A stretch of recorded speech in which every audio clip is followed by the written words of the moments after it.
ಎಲ್ಲ ನಮ್ಮ ವೆಂಕಟೇಶನವರು, ನಾರಾಯಣನವರು, ಇನ್ನೊಬ್ಬ ನಾರಾಯಣನವರು, ಟಿ ಪಿ ಬಾಬನವರು, ಇನ್ನೊಂದು ವರ್ಧನಲ್ಲಿ ವೆಂಕಟೇಶನವರು ಎಲ್ಲ ಹೆಸರಿಗೆ ನಮ್ಮ ಕುಲಬಂದವ್ರಿಗೆ ಎಲ್ಲರಿಗೂ ಧನ್ಯವಾದಗಳನ್ನ ಹೇಳ್ತಾ, ಇಲ್ಲಿ ಬಂದು ನಮ್ಮ ಬಾಬಣ್ಣ ಪೊಲೀಸ್ ಬಾಬಣ್ಣವ್ರ ಮನೆಯಲ್ಲಿ ತಿಂಡಿ ವ್ಯವಸ್ಥೆ ಮಾಡಿದರು. ಅದಕ್ಕೆ ಮುಂಚೆ ನಾವು ಗುಟ್ಟಳ್ಳಿಯಲ್ಲಿ ಸ್ವಾಮಿಗಳನ್ನ ಎಲ್ಲ ಮುಖಂಡರು ಸೇರಿ, ತಾಲೂಕಿನ ಮುಖಂಡರು, ಜಿಲ್ಲಾ ಮುಖಂಡರು ಸೇರಿ ಆಧಾರದ ಸ್ವಾಗತ ಮಾಡಿದ್ವಿ.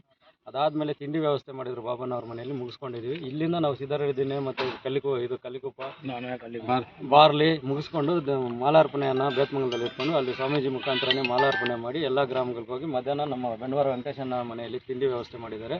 ಊಟದ ವ್ಯವಸ್ಥೆಯನ್ನು ಅಲ್ಲಿ ಮುಗಿಸ್ಕೊಂಡು ಮುಂದಿನ ಕಾರ್ಯಕ್ರಮಕ್ಕೆ ಆರ್ಗನೈಸ್ ಮಾಡ್ತಾಯಿದ್ವಿ.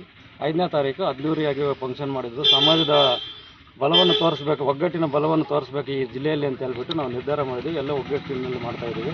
ಈ ಸ್ವಾಮೀಜಿಗಳೆಲ್ಲ ಪೂಜಾ ಕಾರ್ಯಕ್ರಮಕ್ಕೆ ಹೋಗಿದ್ದಾರೆ, ಅವರು ಬಂದು ನಮ್ಮ ಜೊತೆ ಸೇರ್ತಾ ಇದ್ದಾರೆ. ಎಲ್ಲರೂ ಒಟ್ಟಿಗೆ ನಾವು ಮುಂದುವರಿಸ್ಕೊಂಡು ಹೋಗ್ತಾ ಇದ್ದೀವಿ. ಟೋಟಲ್ ಎಷ್ಟು ವಿಲೇಜಸ್ಗೆ ಹೋಗ್ತಿರೋದು?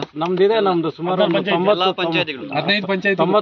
ಅಲ್ಲಿ ಇದೆ ನಮ್ಮ ಭವ್ಯ ಸಮಾಜ. ಎಲ್ಲ ಪಂಚಾಯತ್ 16 ಪಂಚಾಯತ್ಗೂ ವಿಸಿಟ್ ಕೊಡ್ತೀವಿ. KGF ಟೌನ್ಗೂ ವಿಸಿಟ್ ಕೊಟ್ಟು ಎಲ್ಲ ಕಡೆ ಆರ್ಗನೈಸ್ ಮಾಡ್ಕೊಂಡು ಎಲ್ಲ ನಮ್ಮ ಮುಖಂಡರು ಅಲ್ಲಿ ಸ್ವಾಮೀಜಿಗೆ ಪೂಜೆಗೆ ಮತ್ತು ನಮ್ಮ ಮುಖಂಡರಿಗೆ ವೆಲ್ಕಮ್ ಮಾಡೋಕ್ಕೆ ಎಲ್ಲ ಗ್ರಾಮಗಳಲ್ಲಿ ಅದ್ದೂರಿ ಸ್ವಾಗತ ಮಾಡೋಕ್ಕೆ ಕಾಯ್ತಾ ಇದ್ದಾರೆ. ತಾವು ತಮ್ಮ ಜೊತೆಗೆ ಮುಂದುವರಿಸ್ಕೊಂಡು ಹೋಗೋಣ ಇಲ್ಲಿಂದ. ಧನ್ಯವಾದಗಳು.